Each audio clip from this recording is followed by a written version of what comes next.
మే 11న ఏపీకి పట్టిన శని వదిలిపోతుందని మాజీ మంత్రి జవహర్ అన్నారు. ఎన్టీఆర్ జిల్లా తాటిగుమ్మి గ్రామంలో నిర్వహించిన ఎన్నికల ప్రచారంలో మాజీ ఎమ్మెల్యే తంగిరాల సౌమ్యతో కలిసి ఆయన పాల్గొన్నారు.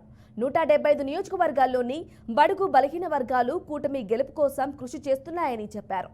టీడీపీ, జేఎస్పీ, బీజేపీ పొత్తులో వలస మసీదులు, చర్చిలు కూల్చుతారని ఆరోపిస్తున్నారు. కానీ 10 ఏళ్ల మోదీ పాలనలో ఎక్కడైనా వాటి కూల్చివేత జరిగిందా అని ప్రశ్నించారు. ఎన్నికల ప్రచారంలో భాగంగా పొద్దు నుంచి సాయంత్రం వరకు 9 గ్రామాలు తిరగటం జరిగిందండి. ఇప్పుడు ప్రస్తుతం తాటిగుమ్మిలో ప్రచారం చేస్తున్నాం. చాలా విజయవంతంగా జరుగుతుంది. ప్రతి చోట కూడా ప్రజలు అనూహ్య స్పందన ఇస్తున్నారు. ప్రభుత్వ వ్యతిరేకత స్పష్టంగా కనపడుతుంది. అదేవిధంగా ముఖ్యంగా బడుగు బలహీన వర్గాల్లో మార్పు బాగా కనపడుతుందండి. ఏదైతే బడుగు బలహీన వర్గాలకు చెందిన నిధులన్నీ కానీ, ఎస్సీ కార్పొరేషన్ లోన్ కానీ ఇవన్నీ కూడా నిర్వీర్యం చేసేసాడు. 27 స్కీములు రద్దు చేసేసాడు. అదేవిధంగా బాబు గారు కురిపిస్తున్న వరాలు సూపర్ 6 కూడా ప్రజల్లో బాగా వెళ్తుంది. మహిళలకి ముఖ్యంగా చాలా నీరాజనాలు పడుతున్నారు. తప్పకుండా రేపు మంచి మెజార్టీతో మేము నందిగామ నియోజకవర్గంలో ఉమ్మడి కూటమి ఏదైతే ఎన్డీఏ కూటమి పసుపు జెండా ఎగరవేయబోతున్నాం.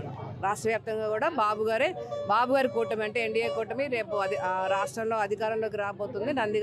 నందిగామే కాదు, విజయవాడ పార్లమెంట్ కూడా మంచి మెజార్టీతో రాబోతుంది. ఎన్నికల ప్రచారం సక్సెస్ఫుల్ గా రన్ అవుతోందని మాజీ ఎమ్మెల్యే తంగిరాల సౌమ్య అన్నారు. ప్రజల నుంచి అనూహ్య స్పందన వస్తుందని తెలిపారు. ప్రభుత్వ వ్యతిరేకత స్పష్టంగా కనిపిస్తోంది. బడుగు బలహీన వర్గాలకు సంబంధించి కార్పొరేషన్ నిధులు నిర్వీర్యం చేశారంటూ మండిపడ్డారు. చంద్రబాబు ప్రవేశపెట్టిన సూపర్ 6 పథకాలు ప్రజల్లో మంచి స్పందన వస్తోందని ఆమె అభిప్రాయం వ్యక్తం చేశారు. ఈ నెల 13వ తారీఖుతో ఈ రాష్ట్రానికి పట్టినటువంటి శని వదలబోతా ఉంది. 175 నియోజకవర్గాల్లో కూడా పెద్ద ఎత్తున బడుగులు, బలహీన వర్గాలు, మైనారిటీలు ప్రధానంగా ఈ దేశం కోసం, ఈ రాష్ట్రం కోసం అందరూ కూడా త్యాగం చేసి తెలుగుదేశాన్ని గెలిపించబోతా ఉన్నటువంటి సందర్భం. ఎందుకంటే చాలామంది అంటా ఉన్నారు, బీజేపీ, జనసేన, టీడీపీ పొత్తు పెట్టుకుంటే రాబోయే రోజుల్లో క్రైస్తవ్యానికో లేకపోతే మైనారిటీలకో ప్రమాదం జరుగుద్ది, చర్చిలు కూలుస్తారు, అది ఇదని లేనిపోని అన్నీ కూడా చెప్తా ఉన్నారు. ఒకటే ప్రశ్న అడుగుతా ఉన్న వాళ్ళందరినీ కూడా, ఈ 10 సంవత్సరాల మోడీ పాలనలో ఆంధ్రప్రదేశ్లో ఏ చర్చి కూలింది, ఏ పాస్టర్కి దెబ్బలు తగిలాయి, ఎవరికో చెప్తే నేను కూడా వచ్చి చూసిన తర్వాత నాకున్నది కూడా మార్చుకుంటా.